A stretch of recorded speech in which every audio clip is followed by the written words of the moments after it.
Everybody been talking about unité nationale. Everybody talking about unité nationale. Everybody been talking. Camille, qui a été premier secrétaire général du syndicat des salariés du port, etc. Et c'est dans ces conditions-là, sur la base de ce vivier, que le RDA est né. D'abord sur une base panafricaine, parce qu'il s'agissait de mettre en place un parti politique panafricain. C'est comme ça que le Rassemblement démocratique africain est né, et le PDCI, qui s'appelait le Parti démocrate de Côte d'Ivoire, a été créé en octobre 1946 en tant que section du RDA, qui existait également au Cameroun, à travers l'Union des populations du Cameroun, l'UPC, dont le secrétaire général était Ruben Oumniobé, avec comme président Félix Moumié, comme vice-président Ernest Wandier et Kingé Abel. En Guinée, il y avait Sékou Touré, bien sûr. Au Soudan, il y avait l'Union soudanaise RDA, qui était section du RDA, avec Mamadou Koulibaly. Par la suite, bien sûr, est venu Modibo Keïta. Et il y avait le Tchad, avec Gabriel Lisette, plus tard Tombalbaye. Au Niger, avec Boubou Hama, puis Amani Diori. En Haute-Volta, avec Ouezin Koulibaly, puis Maurice Yameogo, etc. Et en Côte d'Ivoire? Et en Côte d'Ivoire, naturellement, Houphouët-Boigny en a été le premier dirigeant et la figure de proue. Et Houphouët-Boigny a été non seulement le président du RDA, du PDCI, section ivoirienne, mais également le président du RDA au congrès de Bamako en octobre 1947 en tant que mouvement panafricaniste, et Gabriel Darboussier ayant été élu comme secrétaire général politique du RDA. En 1947, vous dites? En 1947. Ah bon, je pensais que c'était en 1946. Non, en 1946, en fait, les sections ont été créées dans différents pays. Ah d'accord. Donc le PDCI est né en 1946. Vous nous éclairez. Voilà, en 1946. Oui. Et bien entendu, les sections se sont retrouvées à travers une motion. Ah d'accord. Puisque les élections avaient eu lieu à l'Assemblée constituante. Et donc les élus de l'Afrique noire s'étaient déjà retrouvés au Palais Bourbon. Ok.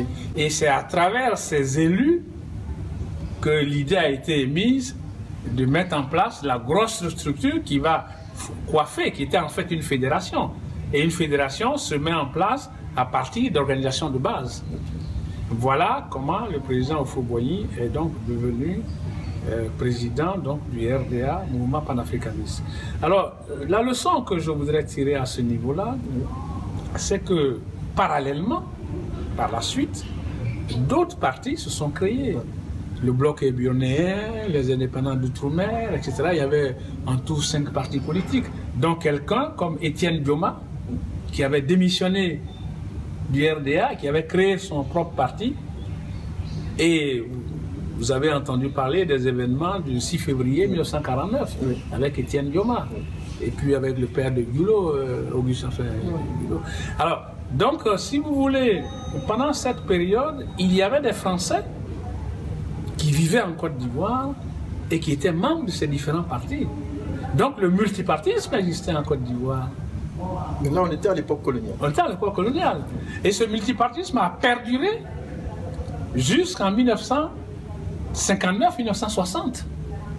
Simplement, à partir de exactement le 18 octobre 1950, je serai très très long à expliquer. On va aller juste à l'essentiel. Le président Houphouët-Boigny a fait un changement d'alliance.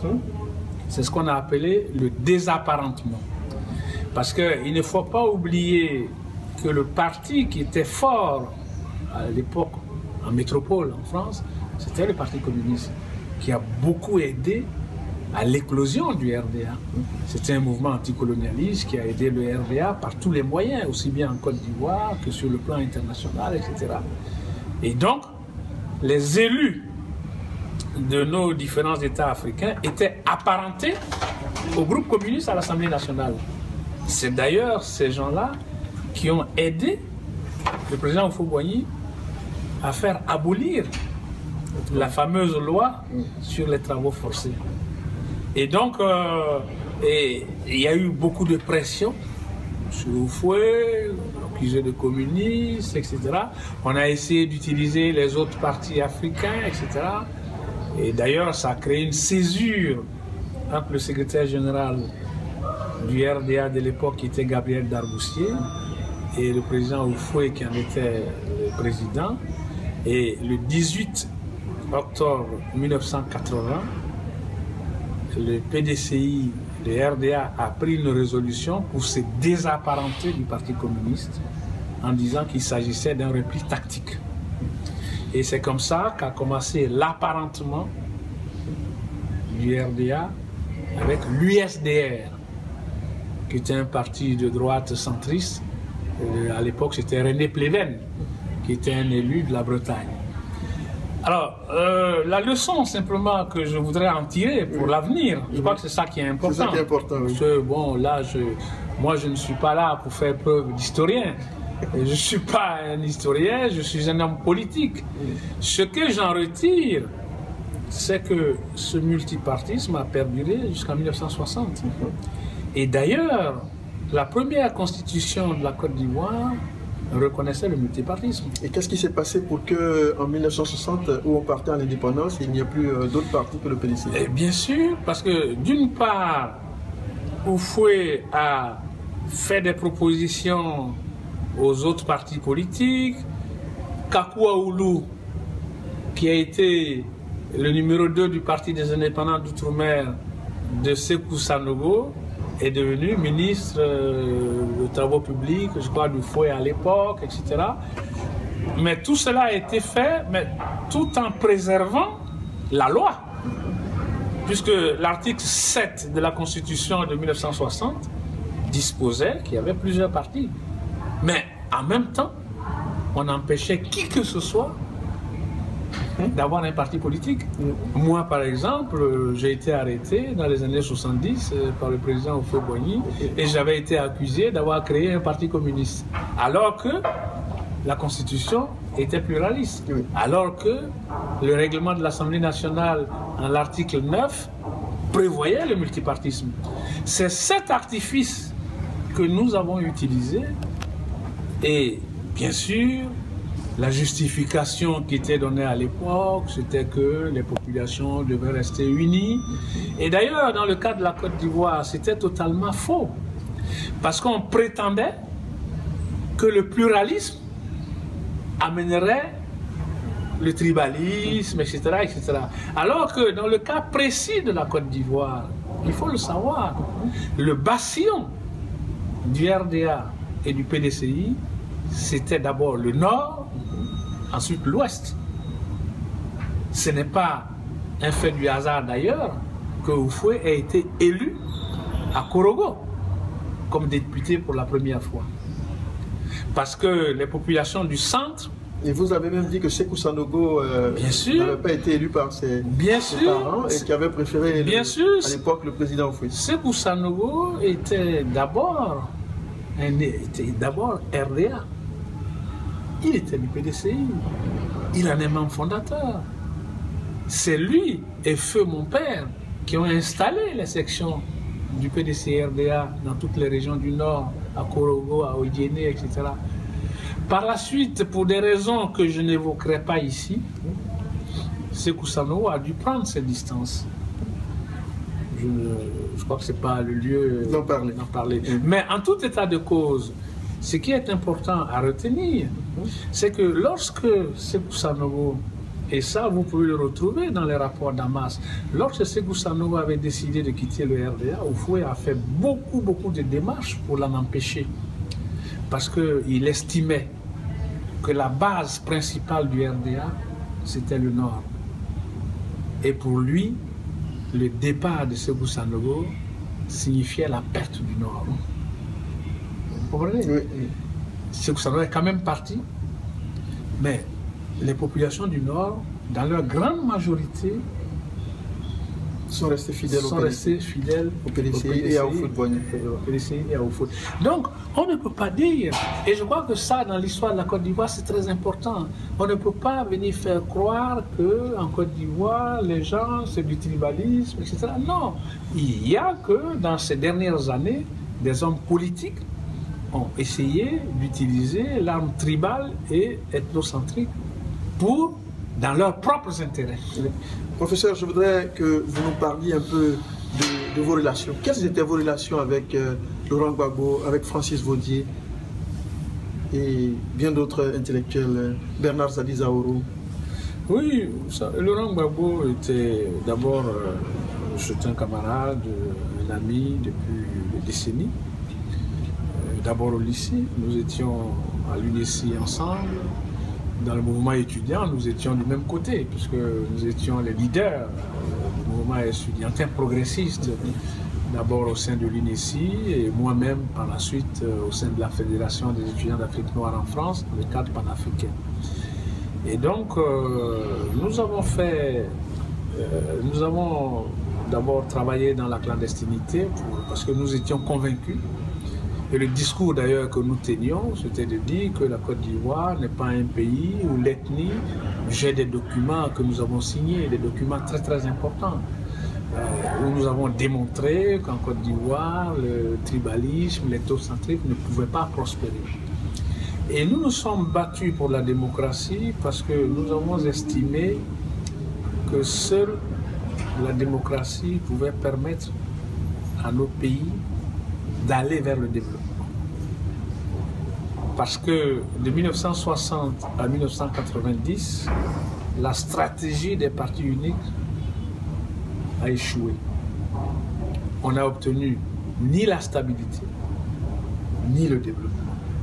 D'ailleurs, la crise économique que la Côte d'Ivoire a connue dans les années 85-89 était là pour nous donner raison. C'est ce qui nous a amené à comprendre qu'il fallait absolument que nous nous battions pour amener la Côte d'Ivoire à la démocratie.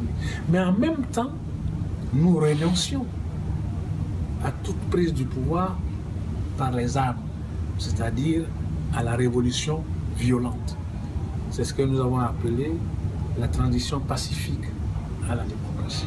Avec Laurent Gbagbo, avec Zadie-Zaourou, nous avons signé des serments, nous avons des documents qui l'attestent. Et quand nous étions dans la clandestinité, Laurent Gbagbo animait le FPI, moi j'animais le Mot des Justes, le mouvement pour la démocratie et la justice, dont était membre Assoa Adou, dont était membre Francis Vaudier, et par la suite Zadie-Zaourou. Et c'est comme ça que nous avons d'abord commencé dans la clandestinité à travailler à l'éclosion des organisations démocratiques. Parce que sans organisation démocratique, il ne peut pas avoir la démocratie. Vous aviez fait la prison? Bien sûr, bien sûr. Et c'est comme ça que nous avons... Moi, j'ai été arrêté quand j'étais étudiant parce qu'on m'a accusé d'avoir créé un parti communiste. Après, j'ai été relâché. Et donc, c'est comme ça que nous avons créé des organisations. Le SINARES, le syndicat de l'enseignement supérieur de la recherche, nous l'avons refondé. J'en ai présidé la commission de politique générale dans les années 80. Et c'est là, dans laquelle il y avait Laurent Gbagbo, Francis Vaudier, Zadie-Zaourou. Et c'est là où nous avions mis en place les bases de la lutte du SINARES. Nous avons fait de même pour la création de la FESI, qui a été créée à ma résidence. C'est nous qui avons...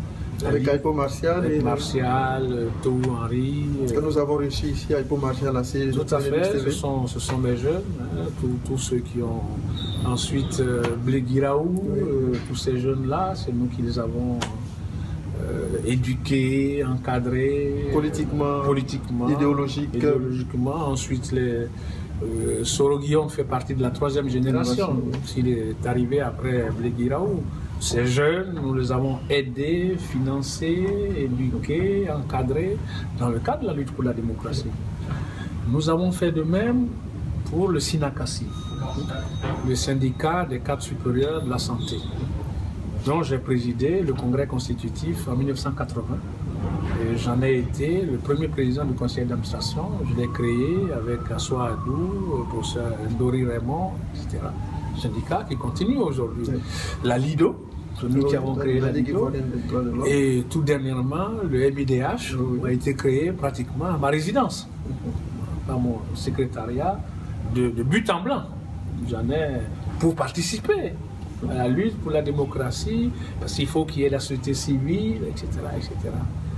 Donc, nous avons fait tout ça pour que toutes ces organisations puissent contribuer au renforcement, à l'enracinement et à la consolidation de la démocratie dans le pays. C'est très important, cela.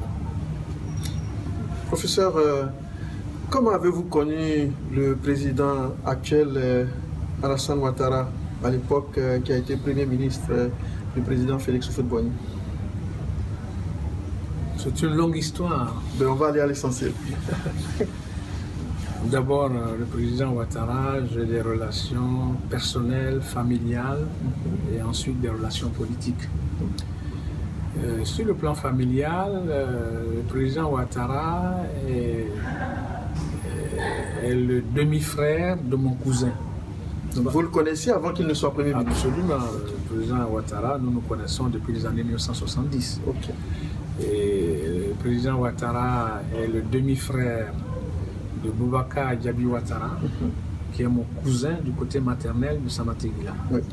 Donc je connais le président Alassane Ouattara depuis les années 70 et nous avons des relations familiales depuis toujours. Il s'est trouvé que le président Ouattara a été nommé Premier ministre en 1990, au moment où moi-même j'étais leader, des leaders de la gauche démocratique. Il y avait d'un côté nos relations familiales, mais en ce qui concerne les relations politiques, cela n'a rien changé. Nous avons continué notre combat pour la démocratie, puisqu'il ne s'agissait pas d'un combat personnel face à un individu. Je vous dirais même que dans le cadre des grèves du SYNARES, j'ai eu à négocier avec le président Houphouët-Boigny. C'est moi qui ai mis, par exemple, en place, lors de la grève de 1983, le comité de négociation. J'ai donc négocié avec Houphouët, on a trouvé des portes de sortie, on a trouvé des solutions à plusieurs problèmes. Et donc, le président Ouattara est donc d'abord, nous avons des relations fraternelles, anciennes. Il s'est trouvé qu'en 1994, Jenny Komena a créé le RDR avec Alassane Ouattara, qui était en arrière-plan. Oui. Et nous avons eu à mettre en place en 1994-1995 le Front républicain entre le RDR, le FPI et l'Union des forces démocratiques. Et à l'époque, l'Union des forces démocratiques était présidée par moi-même. Et l'Union des forces démocratiques était un regroupement de partis politiques, dont le PIT de Francis Vaudier. Et donc j'étais le président de l'UFD au moment où nous mettions en place le Front républicain. Et le Front républicain a été mis en place à partir d'échanges entre Alassane Ouattara, Laurent Gbagbo et moi-même pour booster la lutte pour la démocratie en Côte d'Ivoire. Et ça a été un succès, puisque nous avions en face le président Bédié, et c'est ainsi qu'il y a eu le boycott actif des élections de 1995. On ne peut donc pas dire, et ça c'est l'autre leçon que j'ai expliquée à certaines occasions, et notamment à la conférence que nous avons eue aujourd'hui, pour dire que en fonction des données, des partis de gauche et du centre peuvent s'allier, comme je l'ai démontré tout à l'heure pour la France en 1944. Ça a été le cas du Front républicain. Donc nous avons eu effectivement à faire une alliance ensemble. Et bien sûr, aujourd'hui, tout en continuant notre combat, compte tenu de la situation qui prévaut dans le pays. J'ai largement expliqué. Je dis que notre parti, et ce n'est pas une décision personnelle, ce n'est pas lié à mes relations personnelles avec Alassane Ouattara, c'est lié à la vision de mon parti aujourd'hui, qui veut que ce qui est fait puisse se poursuivre encore pendant 5 ans.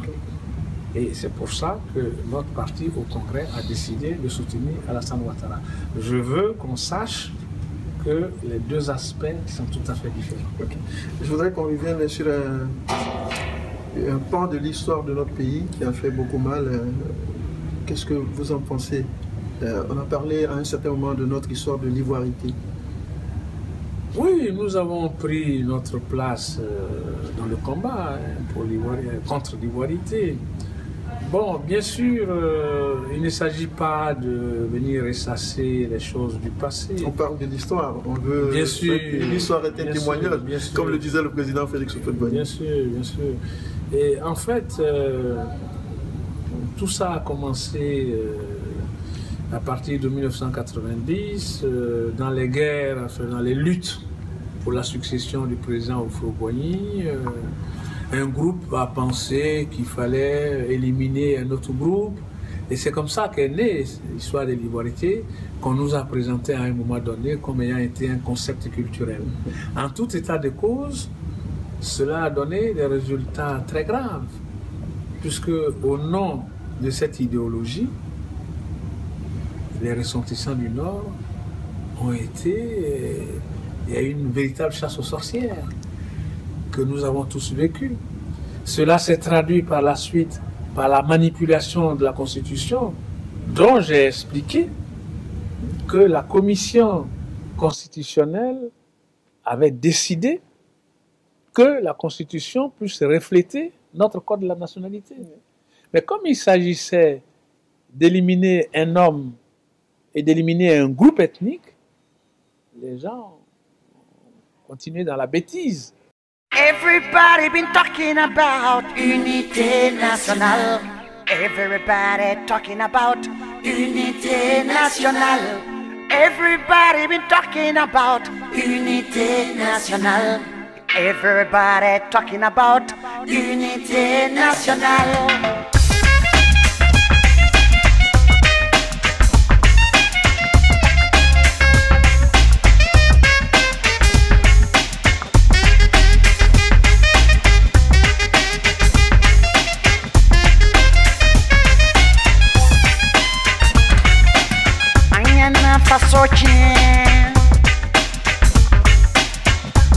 Angana nyongo kele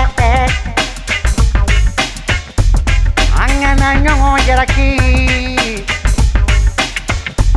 Angana bana barle buku Anyeke yere woro Yere woro Yere woro Anyeke yere woro Yere woro Yere woro yeah.